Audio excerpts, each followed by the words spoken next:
পৌরাণিক কথা অনুসারে মথুরায় স্থিত এই জায়গায় ভগবান শ্রীকৃষ্ণ নিজের গোপীদের সাথে রাসলীলা করতেন।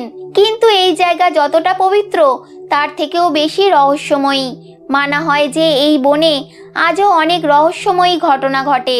ভারতে এমন অনেক জায়গা আছে যেখানে আপনি ভগবানের চমৎকার দেখতে পাবেন, কিন্তু এমন অনেক জায়গাও আছে যেখানে ভগবানের চমৎকার নিজের চোখে দেখা যায়, কিন্তু দেখার পর সেটা সে আর বলতে পারে না, কারণ সেটা দেখার পর হয় সেই ব্যক্তি পাগল হয়ে যায় বা কোনো কারণে তার মৃত্যু হয়ে যায়। এই জায়গাটি হলো নিধিবন। কথিত আছে এই জায়গায় আজও শ্রীকৃষ্ণ এসে তার লীলা করেন, যেটাকে সংরক্ষিত করে রাখা হয়েছে। এই বনে আপনি একটি গাছকেও সোজা দেখতে পাবেন না, আর প্রত্যেকটি গাছের ডাল একে অপরের সাথে জোড়া অবস্থায় থাকে। সকালবেলায় এই বনে অনেক রকমের পাখি বা পশু দেখা পাওয়া যায়, কিন্তু রাত 8টার পর এখানে কোনো পশু পাখির আওয়াজ পর্যন্ত পাওয়া যায় না। এখানে একটি রংমহল আছে এবং প্রত্যেক দিন সেখানে সুন্দর করে বিছানা সাজিয়ে রাখা হয় আর সাথে মাখন রেখে দেওয়া হয়। কথিত আছে এখানে স্বয়ং শ্রীকৃষ্ণ এসে বিছানায় বিশ্রাম নেন এবং ওই মাখন খেয়ে নেন। সকালে যখন এখানকার দরজা খোলা হয় তখন অগোছালো বিছানা এবং মাখন খেয়ে নেওয়া অবস্থায় পাওয়া যায়, কিন্তু এখানে রাতে ঢোকার অনুমতি নেই। অনেকেই লুকিয়ে রাতে থাকার চেষ্টা করেছেন, কিন্তু কি দেখেছেন তা ঠিক করে কেউ বলতেই পারেননি, কারণ হয় সে পাগল হয়ে গেছে বা কোনো কারণে তার চোখ খারাপ হয়ে গেছে বা তার বাকশক্তি হারিয়ে গেছে। তাহলে কি সত্যি শ্রীকৃষ্ণ নিধিবনে আসেন? এর উত্তর আমরা নানা শাস্ত্র এবং দেশের আলাদা আলাদা জায়গার থেকে পাই। পোল্যান্ডে একটি গ্রাফিনো বলে জায়গা আছে। এখানকার গাছগুলির আকার দেখলে অবাক হয়ে যাবেন। এখানকার প্রত্যেকটি গাছ নিজে থেকেই বেঁকে গেছে। বেঁকে যাওয়ার কারণ এখানে কেউ জানেন না, কিন্তু এখানেও রাতে কেউ থাকেন না।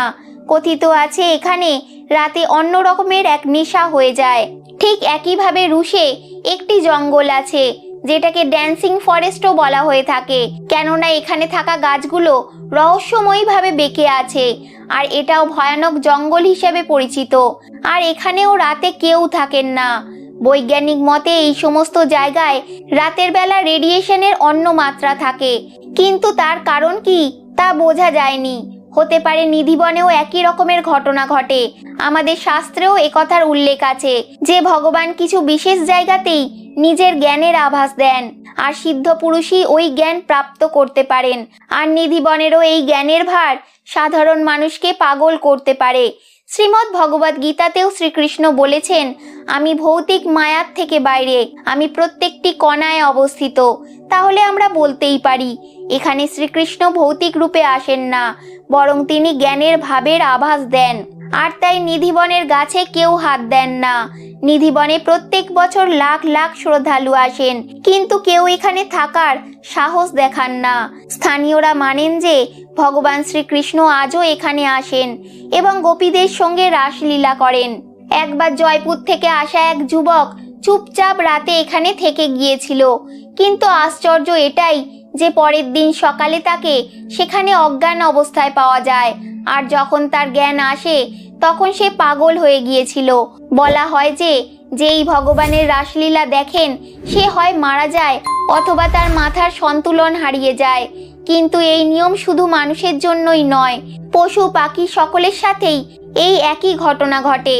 আর হয়তো এটাই কারণ সন্ধে হওয়ার সাথে সাথেই পশু পাখিরা নিধিবনকে ছেড়ে চলে যায়। সন্ধে হওয়ার আগে এখানে ভগবানের আগমনের পুরো বন্দোবস্ত করা হয়ে থাকে। তার জন্য শুধু বিছানা নয়, এক ঘটি জল, সাথে শুকনো দাতুন আর খাওয়ার জন্য পান রাখা হয়। কিন্তু আপনি জেনে অবাক হবেন যে সকালে যখন দরজা খোলা হয় তখন ঘটির জল খালি অবস্থায় থাকে, সাথে ভগবানের জন্য রাখা দাতুনও ভেজা অবস্থায় থাকে, আর ভগবানের বিছানাও ঘাঁটা অবস্থায় থাকে। আর পানটাকে দেখলে মনে হবে যেন কেউ সেটাকে চিবিয়ে রেখে দিয়েছেন। কথিত আছে এইসব লীলা ভগবানই করে থাকেন, যেটা প্রমাণ করে ভগবান শ্রীকৃষ্ণের আগমন আজও নিধিবনে হয়ে থাকে।